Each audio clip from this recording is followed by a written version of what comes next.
在地事实空空来看到南投中寮乡有民众发觉徛鸡边仔的鸡条，互山鸟麻偷走入去内底来偷食鸡，后脚嘛受伤。研究人员赶紧来救，嘛唔敢伤过晚，因为山鸟麻歹蹭蹭，即嘛当咧治疗，好啊了后就会甲伊放出去。研究人员呼吁讲，减少环境污染，维持生态平衡，安尼山鸟麻才会当继续生存。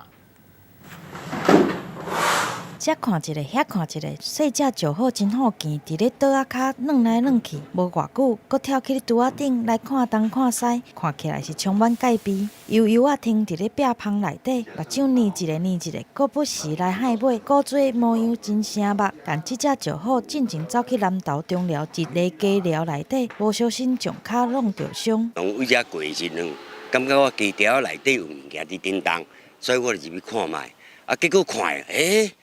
足生就好呢。汉你看就好出现伫咧庄仔内，民众是真欢喜，嘛赶紧通报研究的人。敢若看到研究的人摕网仔来哩掠，拢无法度将伊掠着，最后将落塌的才顺利掠着伊。然后蛮年轻的个体，那因为它会在这个地方出现，其实我们第一时间就会觉得不大妙啦。放到笼子里，其实就发现它的后脚确实是受伤，而且已经有流血状态。虽然是真欢喜，但是嘛真烦恼。看到就好是真难得，但都有民众烦恼，是毋是就好大的所在，互人迫害，才会走来人大的所在？其实石虎的生活范围本来跟人就很近哈，我们在很多大路马路边的那个农地，也都有拍到石虎的出没，也就是因为就好大的所在，甲人的生活圈顶塔，研究的人特别呼吁民众减少使用农药甲除草剂，维持生态的自然，就好才有机会会当继续生存。记者综合报道。